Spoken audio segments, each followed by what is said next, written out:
Picture hell. You already can. A pit of fire. Endless torment. Smoke rising forever, and the damned screaming in the dark, and somewhere a horned figure presiding over it all. Now open the Hebrew Bible and go looking for that place, and you will almost not find it. The most vivid landscape in all of Western imagination, the lake of fire that has terrified and disciplined the world for 2,000 years, is nearly absent from the scriptures that are supposed to have given it to us. The oldest layers of the Bible promise the wicked no burning pit at all. They promise something stranger and quieter and far more unsettling. So where did it come from? Who dug the pit and lit the fire and filled it with the dead? Tonight we follow the history of hell, not whether it is real, but how, across 1,000 years, it was built. Here is the claim stated plainly, and it surprises almost everyone who hears it. Hell was not handed down whole. It was assembled, piece by piece over centuries, out of materials that were never meant to fit together.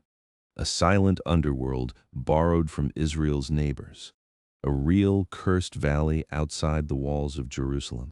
A war between good and evil carried in from Persia. And a Greek land of the dead with its own deep place of torment. Each of these was a separate thing with its own history. And slowly, in the hands of priests and prophets and visionaries and translators, they were welded into one. The fiery hell we picture today is younger than the faith that holds it. It is one of the most powerful things human beings have ever made. To watch it being made, we have to start at the beginning, with a place that has no fire in it at all. For much of ancient Israel's history, there was no heaven to rise to and no hell to fall into. There was only Sheol. Sheol is the old Hebrew underworld, and the first thing to understand about it is that everyone goes there. Not just the wicked. Everyone. The good and the evil, the king and the slave, the faithful and the faithless, all go down to the same gray place beneath the earth. It is not a place of punishment. It is barely a place at all. The Bible describes it as a land of dust and silence and deep shadow. The dead there are called the Rephaim, the shades. They are faint, drained echoes of the living, with no strength and no future. They do not burn. They do not suffer. They simply fade. We even get a rare glimpse inside it. The prophet Isaiah imagines the underworld stirring as a fallen tyrant arrives and the shades of dead kings rise from their thrones to greet him. But notice what greets him. Not torturers, not fire.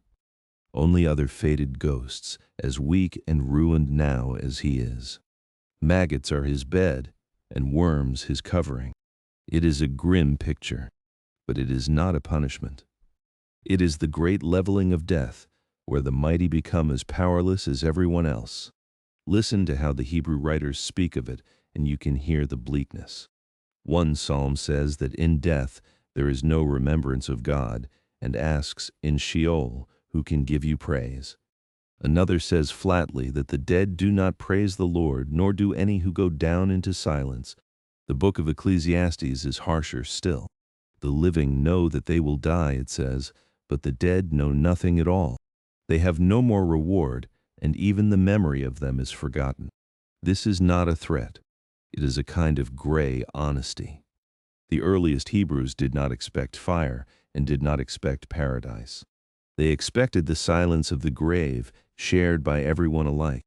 There is no justice in Sheol, because there is no judgment in Sheol. The good and the wicked lie down together in the same dust, and that, in the end, became a problem. Because if the wicked prosper in this life, and then simply sleep beside the righteous forever, then where, anywhere, is the justice of God? That question would crack the old underworld open. But before it did, there was a real place on the earth that would lend hell its name. Just south of the old city of Jerusalem, there is a ravine, a real one. You can walk it today. In Hebrew, it was called the Valley of Hinnom, Gehenna. And from those two words comes a name you already know, Gehenna. In the Bible, this valley has a dark reputation. It is remembered as a place where, in the worst years of the kingdom, people burned their own children as offerings to other gods, to a deity the text calls Molech. The prophet Jeremiah records the horror of it and has God declared that the valley will be renamed, no longer the Valley of Hinnom, but the Valley of Slaughter, until it is full of the dead. When the reforming King Josiah swept through the land, tearing down forbidden shrines, he made a point of defiling this valley so that no one could ever use it for such fires again. And so Gehenna became something more than a place. It became a symbol, the cursed ground, the valley of fire and slaughter and divine judgment, burned into the national memory. You may have heard that the valley later became the city's burning garbage dump, its fires never going out, and that this is what gave us the image of hell. It is a vivid story, and it is repeated everywhere. But honesty requires a note of caution. That particular detail comes from a much later medieval commentary, and there is little hard evidence for a perpetually burning dump. What is certain is the older thing. Gehenna was the valley of child sacrifice and slaughter, cursed by the prophets, and that was already more than enough to make its name a byword for fiery judgment. So, when centuries later, a Jewish teacher in Galilee wanted to warn his listeners of the fate of the wicked, he reached for a place name they all knew. He spoke of Gehenna, the cursed valley. And when his words were later carried into English, that real ravine outside Jerusalem was quietly translated into a single, larger word: hell. So how did the gray silence of Sheol become a place of judgment and fire? The decisive turn came from outside Israel altogether. It came from the east. In the 6th century before the Common Era, the kingdom of Judah was conquered, and many of its people were carried into exile in Babylon. And in the centuries that followed, the Jewish world came under the long influence of the great Persian Empire and of its religion. That Persian faith saw the universe in a way the old Hebrews had not. It saw a cosmic war, a great good power and a great evil power locked in struggle across all of history. It taught that this war would end, that there would come a final reckoning, a judgment of every soul, a separation of the good from the wicked, and a renewal of the whole world. And it spoke of a river of fire, through which all would pass, and which would punish the wicked. The Persian faith had names and images for all of this. A supreme God of light and truth, and against him a destructive spirit of the lie. It pictured the dead crossing a bridge of judgment, which widened into an easy road beneath the feet of the righteous and narrowed to the edge of a blade beneath the wicked who fell from it into the dark. And it looked forward to a final remaking of the world when a flood of molten metal would sweep through all things, agony to the evil and warm as milk to the good. Whether the Jewish exiles borrowed these pictures directly or simply breathed the same air for generations, scholars still debate. But the timing is hard to ignore. The afterlife of the Hebrews began to change precisely when it met the afterlife of Persia. You do not have to imagine that ideas were copied wholesale to see the shift.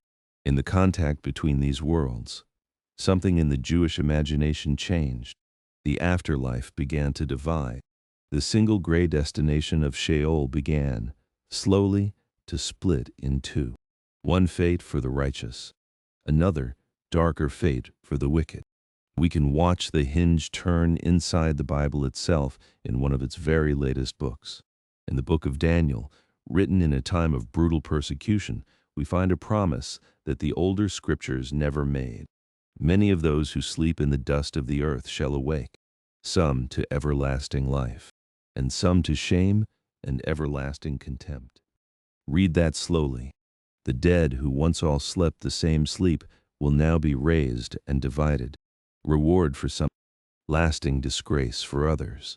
For the first time, the grave is no longer the end of the story, and it is no longer the same for everyone. The door to heaven and to hell has just been pushed open. Once that door was open, a flood of new writing poured through it. Not the books that made it into the Bible, but the wider world of Jewish apocalyptic literature that surrounded them. The most important is a book called First Enoch. It was treasured by many Jews and early Christians, and parts of it were found among the Dead Sea Scrolls. and in its pages the afterlife finally catches fire. First, Enoch takes its hero on a guided tour of the hidden universe. He is shown the places where the dead are held, divided now by how they lived, and he is shown something new, a place of punishment, a fiery abyss prepared for the rebellious angels and the wicked, a chasm of flame at the edge of the world. Here, at last, is the burning pit. Not in the law, not in the Psalms, but in the visionary literature of the centuries just before Christ. And Enoch is not alone in it. He sees the spirits of the dead gathered in hollow places to wait for the judgment, the righteous set apart from the wicked, divided already, some beside a bright spring of water, others in a parched and waiting dark. He is shown the accursed valley, set aside for those who are condemned.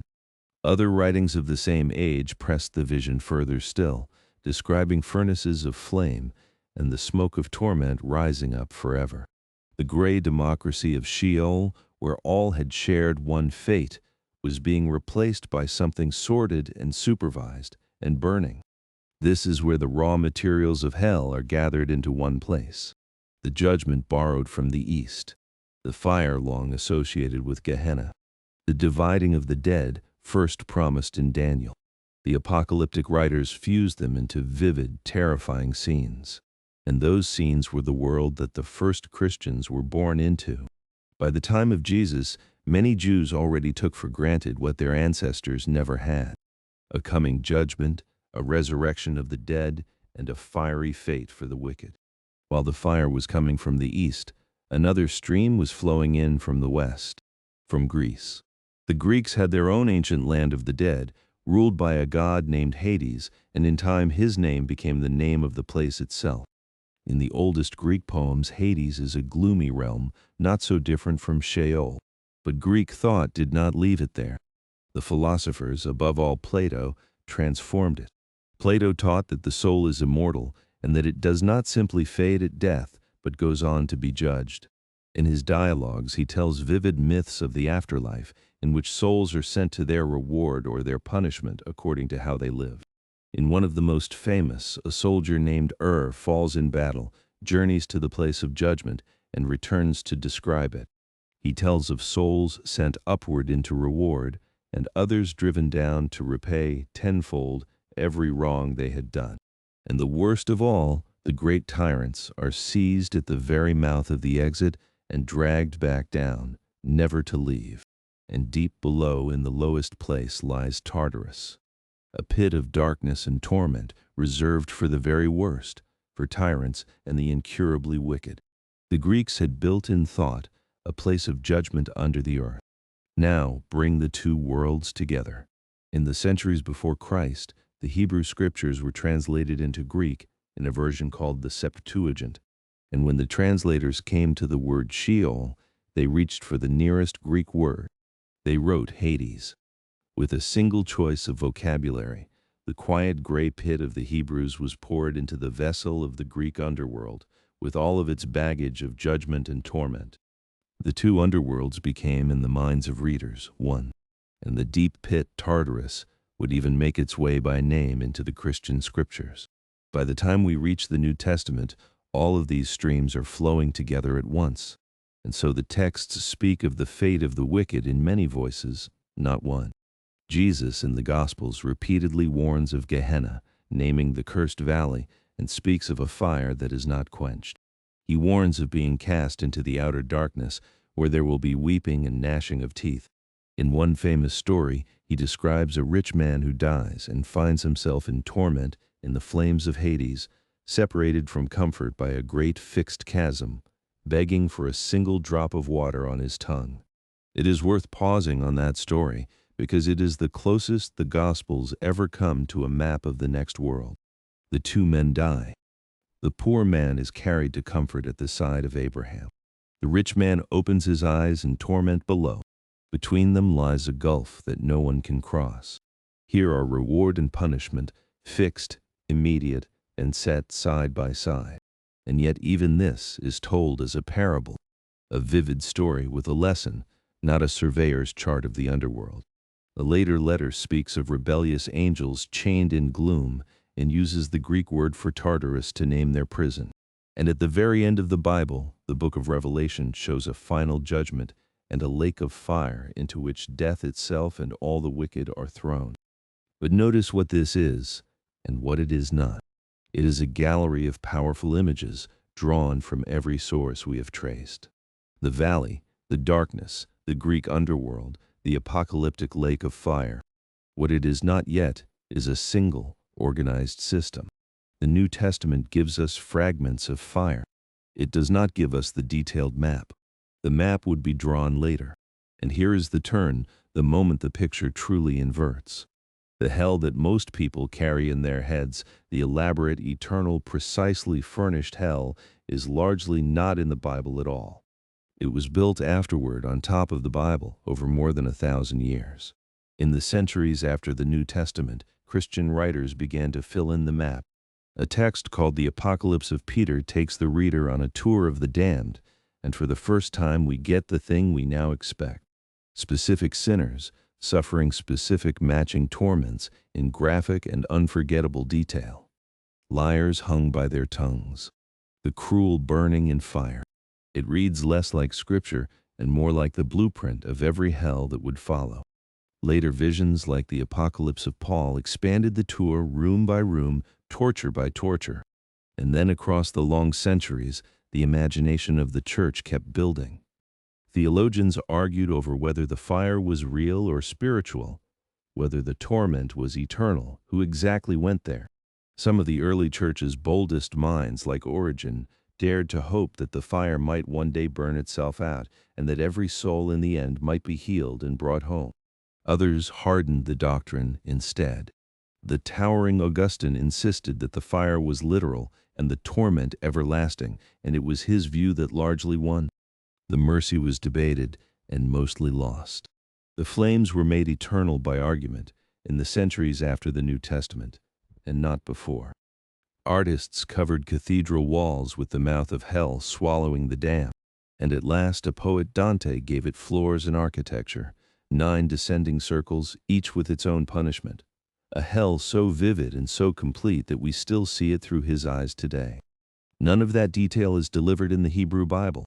The scriptures handed down sparks, a cursed valley, a pit of flame glimpsed in a vision, a borrowed word for the underworld.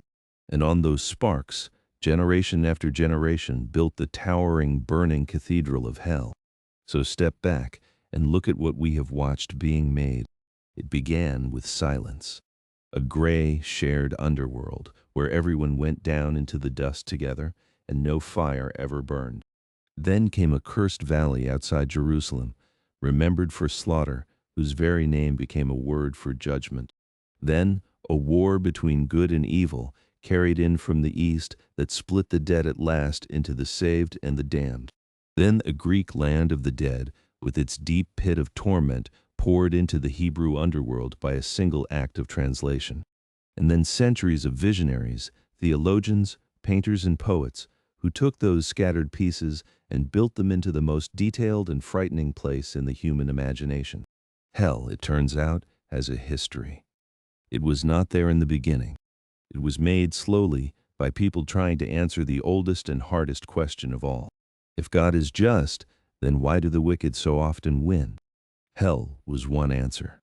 A promise that the accounts would, in the end, be settled. That the fire was waiting. And that leaves one last door standing open in the dark. We have watched the underworld split in two and followed one half of it down into the flames. But the other half rose. If hell had to be invented, then so, perhaps, did its opposite. The early Hebrews did not expect to go to heaven any more than they expected to go to hell. So where did heaven come from? But that is a story for another night.